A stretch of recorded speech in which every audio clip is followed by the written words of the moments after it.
dalam bicara. Penting. Karena orang yang tenang dalam bicara, ketenangannya sendiri itu sudah 50% memberikan solusi pada orang lain. Ya. Itu aja syaratnya kalau ingin disukai. Jadi kesimpulannya, ketidaksukaan dan kesukaan pada orang lain itu berasal dari apa tadi? Dari sini, dari pikiran. Jadi oleh karena itu, tugas kita sekarang adalah mengubah pikiran kita supaya jangan ada lagi yang kita tidak suka. Karena yang tidak suka akan menimbulkan sebel, sebel menimbulkan benci, berikutnya timbul amarah. Kalau sudah amarah, mulai akan menghantam fisik kita sendiri. Nih saya kasih tahu, sudah ditemukan risetnya, migrain, hipertensi, ya, mah, tecager-cager, itu semua berasal dari amarah. Makanya hari ini saya akan berikan ilmu luar biasa. Karena nanti akan saya kasih tahu gimana caranya mengubah amarah menjadi cinta. Bisa, karena amarah itu energi. Bisa. Yuk, tahap demi tahap dulu. Mari kita lihat sekarang pikiran kita. Berulang kali saya sering mengatakan bahwa pikiran ini ibarat parasut. Parasut tahu? Ya, orang terjun payung, parasutnya terbuka. Dia kendalikan tuh. Mau hinggap di mana bisa. Tapi orang terjun payung, parasutnya nggak terbuka, dia akan jatuh nyungsep. Kita sering jatuh kenapa? Karena pikiran kita tidak terbuka. Kapan pikiran kita terbuka? Ketika aku kita, ego kita, ya, itu masih terlalu kuat. Makanya Tuhan menciptakan 2 telinga dan 1 mulut. 2 telinga saya, mulut saya 1. Itu lagu anak-anak tuh. Ya, sadar lagi tuh. Sesekali kalian ini yang sudah taman kawak-kawak nyanyi lagu itu supaya sadar. Ya kan? 2 mata saya, 2 telinga saya, 1 mulut saya. Itu menyadarkan. Kenapa harus disadarkan 2 telinga 1 mulut? Banyak melihat, banyak mendengar, tetapi jangan cepat-cepat bicara. Itu maksudnya kan, pesannya begitu. Paham? Nah, pikiran yang tertutup sangat berbahaya ketika dia bicara. Ketika mulut terbuka, pikiran tertutup sangat berbahaya. Yang keluar adalah persepsi, yang keluar adalah penilaian pribadi yang sepihak. Makanya Lao Tse mengatakan, siapa yang mendengar sepihak, dia sudah berada dalam kegelapan. Tapi siapa yang mendengar 2 pihak, maka dia akan dalam terang benderang. Hati-hati ya, mendengar sepihak itu kegelapan. Makanya saya kalau mendengar ini saya diam aja. Karena saya baru mendengar sepihak dan saya sadar itu kegelapan. Kalau saya itu respon dan saya memberikan kesimpulan, sangat berbahaya. Karena saya masih belum mendengar dari 2 pihak. Itu penting. Ini soal kebijaksanaan ya. Ya? Iya. Kalian harus dibentak sedikit. Ketika pikiran diam, seluruh alam semesta akan menyerah. Apa maksudnya? Pikiran diam itu seperti apa? Pikiran diam itu adalah pikiran yang terkendali. Siapa pengendali pikiran? Kesadaran. Makanya kita belajar kesadaran untuk mengendalikan pikiran. Manusia bisa mengubah hidupnya dengan mengubah cara berpikirnya. Setuju?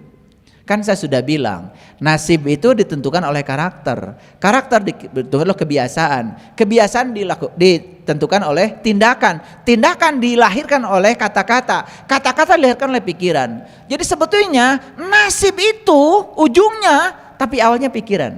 Makanya mengubah nasib adalah mengubah pikiran. Ini sudah saya jelaskan di kajian yang sebelumnya. Paham ya? Oke. Jangan tinggal di masa lalu. Jangan bermimpi tentang masa depan. Pusatkan pikiran saat ini. Ini yang disebut dengan mindfulness. Makanya saya mengajarkan olah nafas 4, 7, 9. Tarik napasnya hitungan 4, tahan napas hitungan 7, buang napas hitungan 9. Sehingga ada saldo, narik napasnya 4, buang napasnya 7. Sehingga yang masuk dengan yang keluar tidak sama. Sehingga respon kita terhadap sesuatu selalu tenang. Itu pentingnya mindfulness. Itu jangan dianggap remeh. Ya, tarik napas yang dalam. Hitungan 4.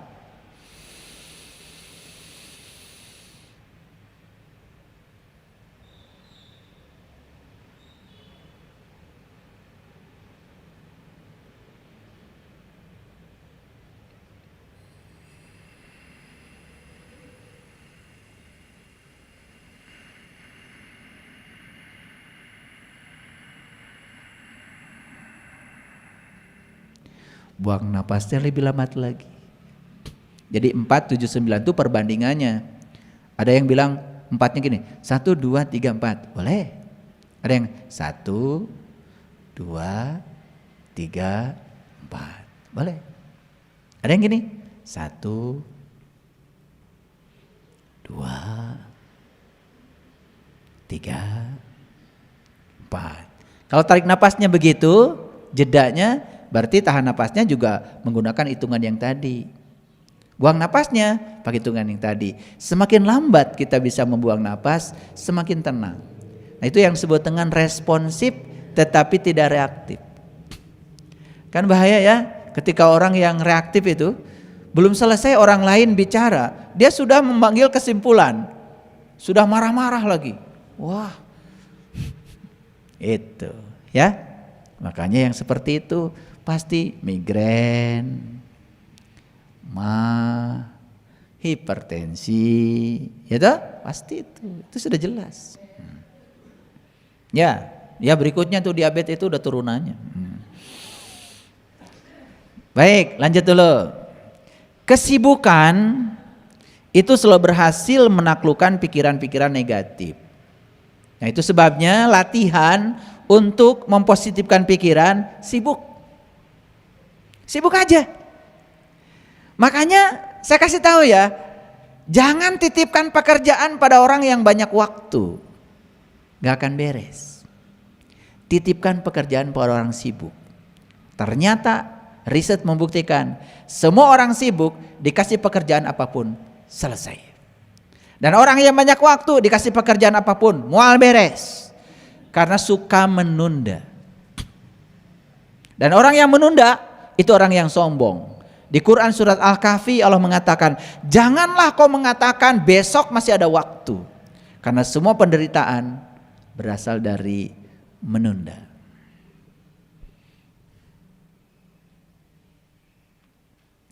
Wajar bila teman-temanmu meragukan apa yang kau perjuangkan saat ini. Karena pikiran mereka belum tentu semaju pikiran. Disinilah pentingnya. Jangan terpengaruh oleh pikiran orang. Disinilah pentingnya kita menjadi diri sendiri. Itu namanya percaya diri. Jangan setiap orang berbicara direspon. Nah, ketika pikiran kita menjadi tawanan pikiran orang lain, selama itu kita akan gagal menjadi diri kita sendiri. Itu penting.